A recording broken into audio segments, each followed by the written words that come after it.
Et salut à toutes et à tous, j'espère que vous allez bien. Je vous retrouve aujourd'hui avec une vidéo un peu spéciale, un peu particulière, puisqu'en fait on vient de passer le cap des 10 000 abonnés sur la chaîne, j'en suis vraiment contente, ravie. C'est pour ça qu'aussi en ce moment j'organise des concours pour vous remercier, pour vous faire plaisir.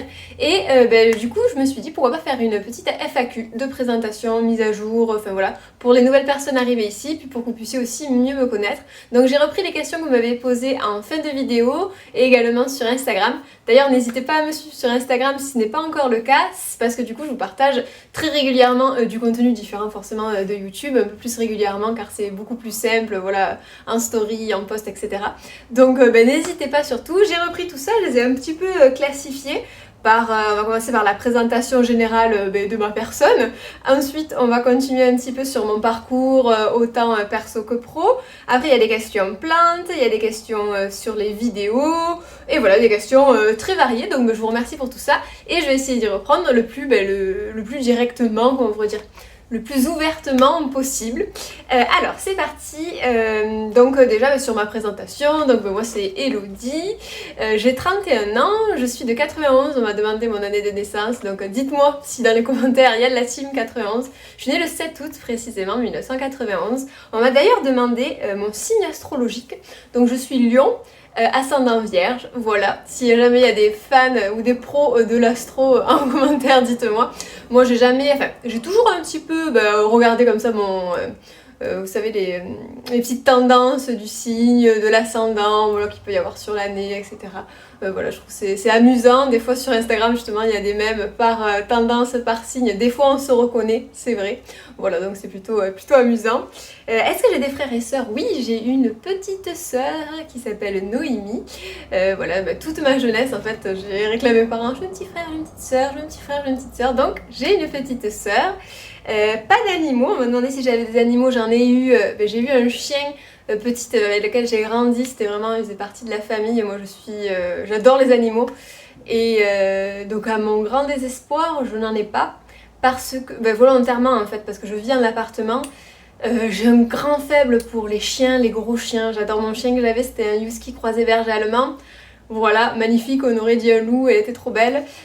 Donc j'aimerais beaucoup avoir des animaux, mais bon voilà, pour l'instant je suis en appartement, je vous ai pas dit, je vis dans le sud de la France à côté de Montpellier.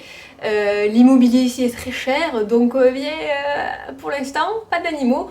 Pas d'enfants, maintenant aussi j'avais des enfants, j'ai beaucoup de bébés plantes, hein, voilà, pour l'instant ça se limite à ça.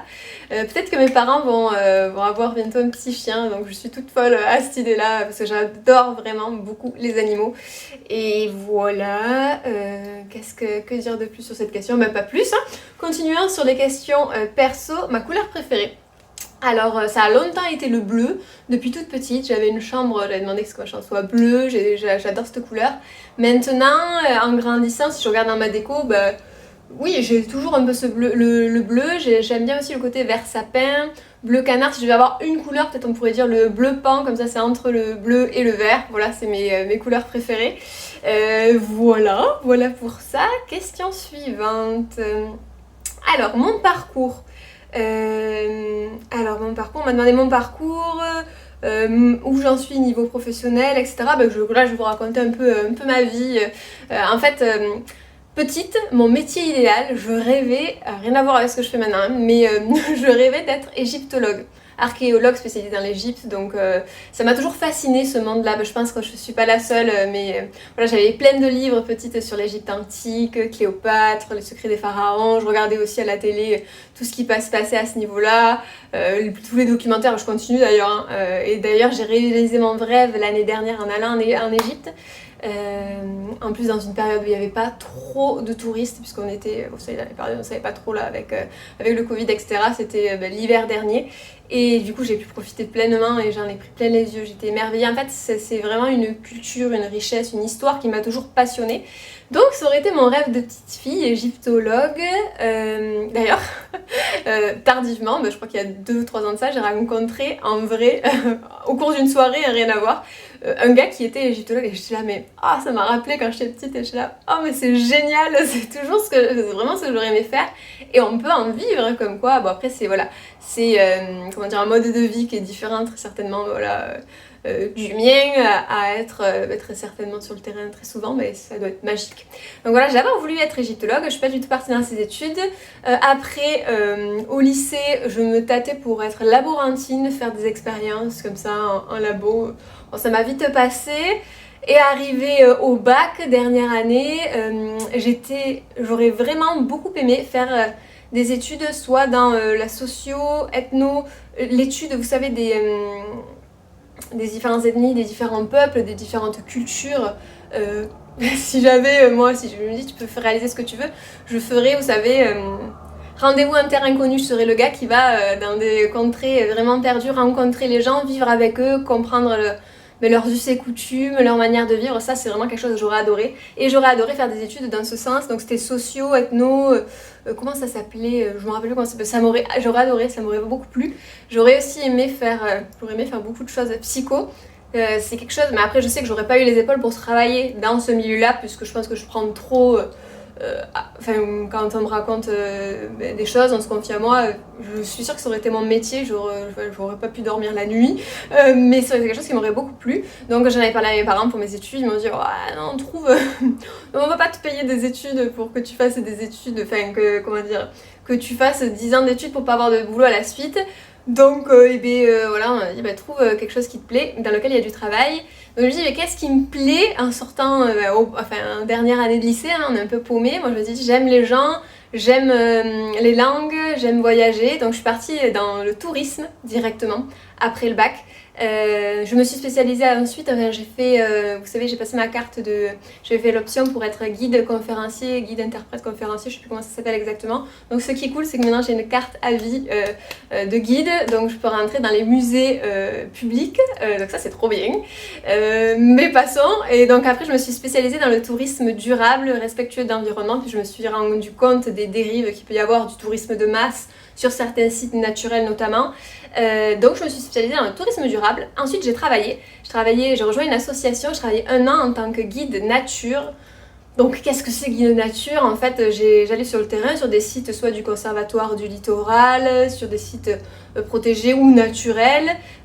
Ou je dis naturel mais pas protégé, hein, voilà, c'est dans ce sens. Je travaillais autant avec un public scolaire que des touristes, que des locaux, sur la découverte justement du monde naturel qui les entourait, spécialisé littoral marin sur le sud de la France.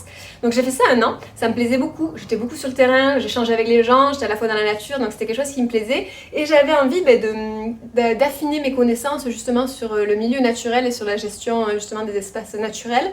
Donc j'ai repris mes études. 2 ans, un master professionnel, un master conduite de projets environnementaux.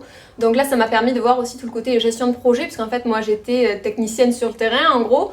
Je m'auto-formais, quand j'étais guide nature et éducatrice à l'environnement, je m'auto-formais en fait sur le savoir et les connaissances. Et là, j'avais plus le côté développement durable, conduite de projet, gestion de projet, spécialisée dans l'environnement. Donc j'ai fait ça 2 ans. À Montpellier, c'était très chouette parce que comme c'était un master pro, il y avait des intervenants professionnels et tout, donc ça c'était cool.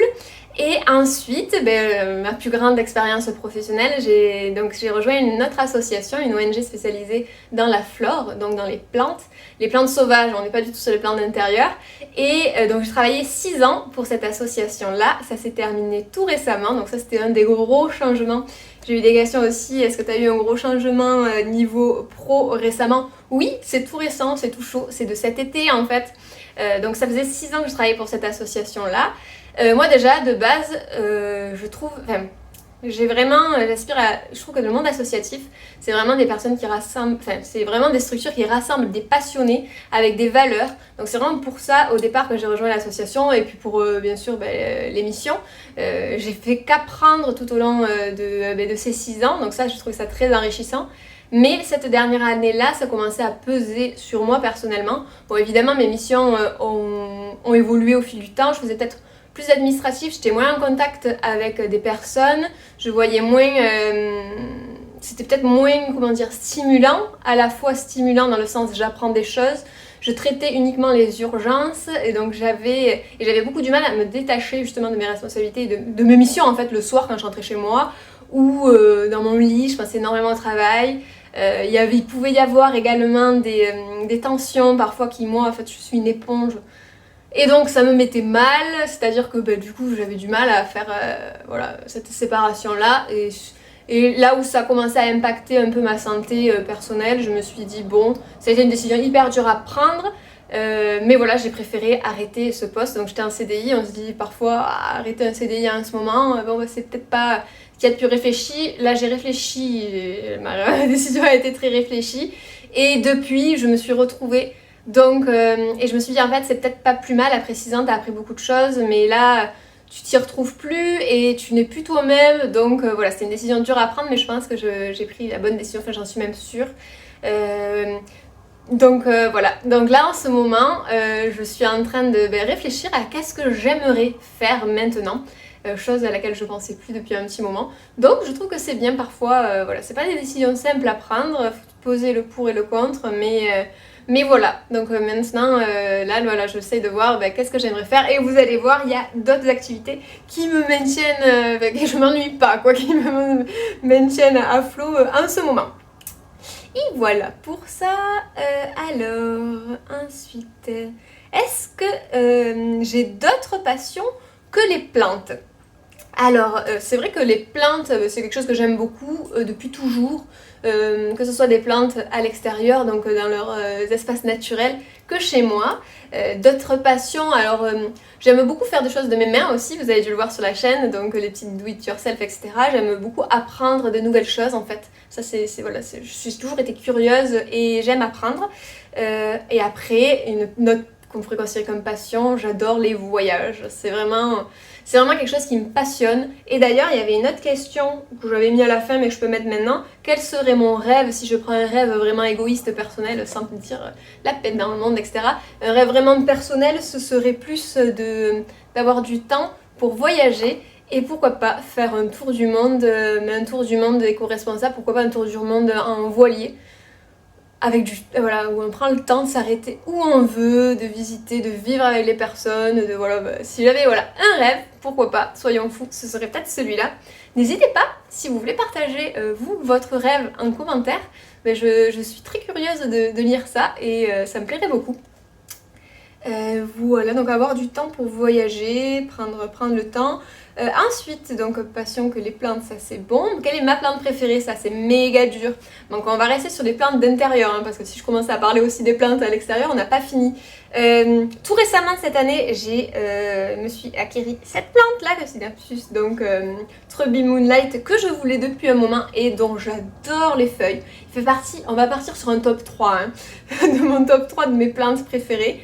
Je l'adore, j'adore ces reflets de ces feuilles là, il est vraiment très beau, je l'aime beaucoup, donc celui-ci fait vraiment partie de mon top plante. Il est très beau pour l'instant, mais il pousse tranquillement, doucement mais sûrement. Il me fait une nouvelle feuille là, une nouvelle feuille là et une nouvelle feuille là.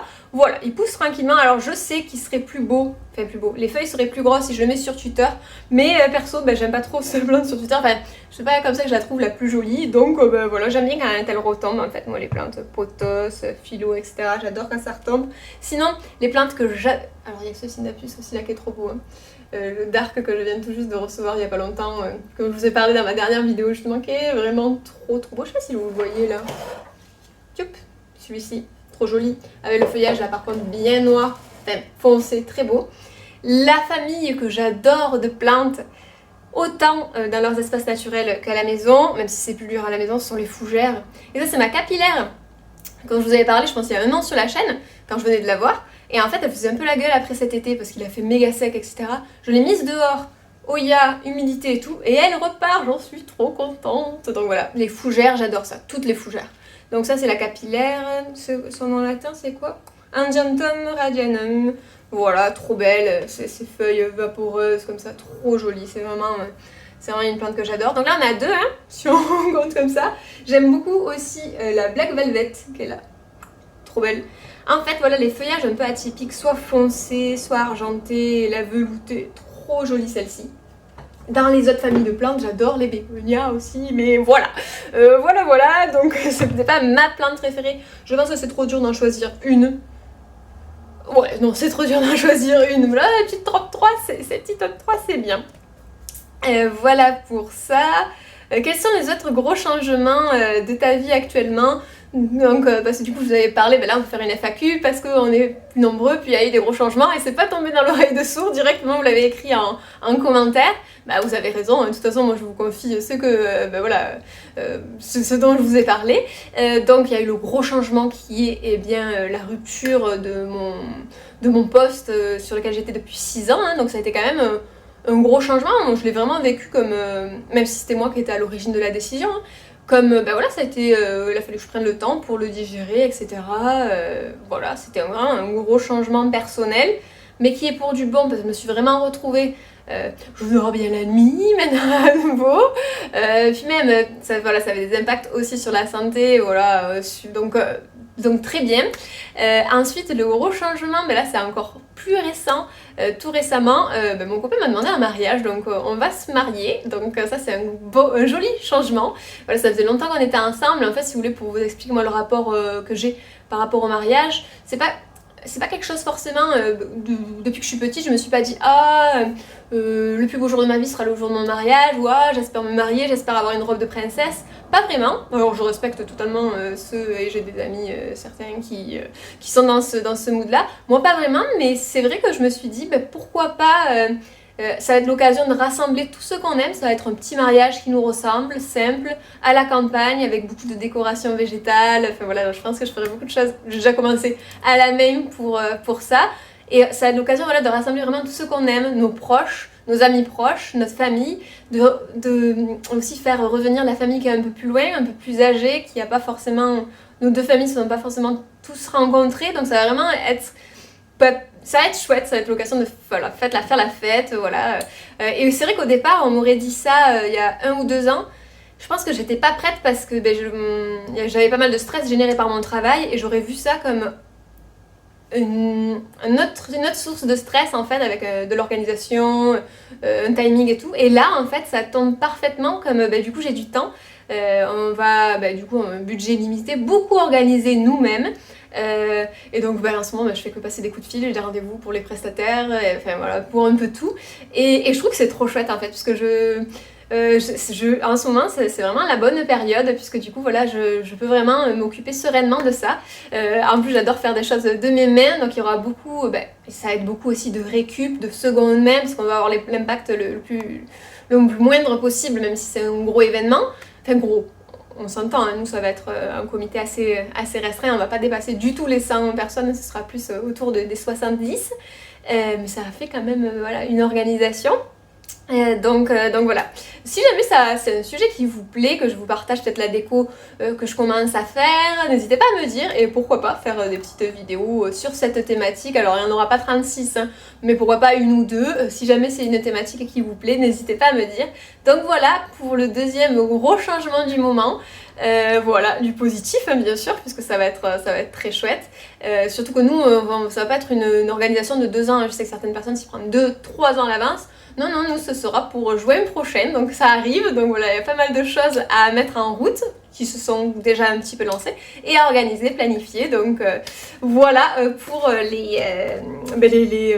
les gros projets du moment. On m'a demandé d'ailleurs où en es-tu autant personnellement que professionnellement. Alors où j'en suis, si c'est dans le sens comment je me sens. Personnellement, en ce moment, très bien. Et ça, c'est chouette. J'avais eu des questions d'ailleurs, comment vas-tu, comment tu te sens, etc. En ce moment, je me sens très bien. Sereine, épanouie, bien à ma peau, donc voilà. Donc ça c'est chouette. Professionnellement, où j'en suis, j'en suis en pause professionnelle. J'ai accroché mon truc à ça. En pause, et c'est pas plus mal, après un rythme assez soutenu, assez effréné, de prendre un peu le temps. Au départ, je m'étais dit, est-ce que je vais culpabiliser d'être en pause, je sais pas, des fois, le cerveau pense à trop de choses. Et en fait, là, comme j'ai plein de choses qui m'occupent et puis plein de choses à prévoir, je suis en pause et je vais avoir, du coup, j'ai du temps aussi à me poser les bonnes questions. Vers quoi j'aimerais aller, sur peut-être aussi se refaire former sur certains sujets. J'espère que j'ai répondu à la question. Ensuite, quel serait mon rêve? Ça, je l'ai fait. Alors, j'ai eu beaucoup de questions aussi sur des fois les tenues, sur ce que je porte. Donc là, je vous réponds individuellement chaque fois, tenues, bijoux, etc. J'ai des demandes aussi sur la réalisation de vidéos. Est-ce que je pourrais réaliser une vidéo sur le matériel dédié à la poterie? Oui. Bien sûr, je vais le faire. Il faut juste que je prenne le temps, mais oui, oui, carrément, je vais le faire. Et d'ailleurs, en parlant de poterie, j'ai un projet trop cool. En fait, c'était un cadeau que j'avais eu pour mon anniversaire, mais je l'avais pas encore pris le temps de réserver. Mais je vais attaquer la vraie poterie, enfin, parce que moi je fais de l'argile autodurcissante comme ça en débutante. Et je vais faire mes premiers cours de poterie en terre. Donc c'est-à-dire, par exemple, je vais pouvoir me faire une vraie tasse dans laquelle je vais pouvoir boire. Voilà, parce que pour l'instant, l'argile autodurcissante ou des vrais cache-pots, parce que pour l'instant, moi, c'est des cache-pots dans lesquels je peux pas enterrer ma plante, vous voyez, parce que... parce que ça c'est pas cuit, donc voilà, donc ça va être trop bien, je suis trop contente, donc je vous en dirai des nouvelles aussi. Et puis en fait aussi j'avais pas pu le faire avant parce qu'il y avait vachement de listes d'attente en fait pour s'inscrire à des cours de poterie. Est-ce que je pourrais faire une vidéo sur les cheveux? Oui, ça arrive d'ici, ça arrive là, d'ici la fin de l'année, avant, ça va pas tarder. C'est pareil, il faut juste que je me pose, et d'ailleurs je vais les faire couper un peu mes cheveux, donc je vous ferai ça dans la foulée je pense. Est-ce que je pourrais faire une vidéo sur la fabrication du porte-savon et beau-bêche? C'est vrai que j'en avais parlé de ça. Je vais la faire très rapidement je pense parce que je voulais m'en faire un porte-savon pour mes shampoings solides etc. Et les beau-bêches c'est pour les boutures donc carrément j'en avais besoin. Donc je voulais faire ça soit en argile autodurcissante soit en pâte philo, pâte polymère, vous savez ce qu'on cuit au four. J'avais eu ça pour Noël. Pour Noël? Non. Ah je crois que j'avais ça pour mon anniversaire.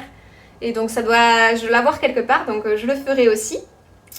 Et voilà, je pense qu'on a terminé. Si jamais vous avez d'autres questions qui vous viennent, ou d'autres, voilà, par exemple la volonté de vidéo, ou des choses que vous aimeriez voir sur la chaîne, n'hésitez pas à le mettre en commentaire. Je serais ravie de les lire, de les noter, de les garder dans un coin et prendre le temps pour les réaliser. Voilà, en tout cas, j'espère que cette petite FAQ vous aura plu, que vous aurez pu peut-être un peu mieux me connaître. Voilà, donc c'était en toute sincérité et comment dire, sans préparation que je vous ai tourné cette vidéo. Restez connectés bien sûr parce que du coup il va y avoir des jolis concours qui continuent pour vous remercier à être aussi nombreux sur la chaîne, bienveillants surtout et toujours riches en échanges parce que moi cette chaîne je l'ai voulu aussi dans ce sens là hein. Je l'ai créée pendant un confinement parce que je m'ennuyais pour partager vraiment parce que moi j'adore le partage mais ça va dans les deux sens donc c'est à dire je vous partage moi ce que j'aime faire de mes mains, mes habitudes plantes, mes coups de cœur plantes, c'est pas vraiment une chaîne conseil, enfin si je vous partage ce qui marche chez moi, ce qui marche pas mais je suis toujours ouverte à prendre aussi de vous. Enfin, c'est vraiment, voilà, je vois ça vraiment comme un échange. Donc, donc voilà, je pense que je vais vous laisser sur ces mots-là. J'espère que vous aurez passé un bon moment. Si c'est le cas, n'hésitez pas à mettre un petit j'aime comme d'hab et à écrire un petit mot. Si ce n'est juste laisser un sourire, ça aide toujours la chaîne. Donc voilà, merci à tous en tout cas et très belle journée à vous.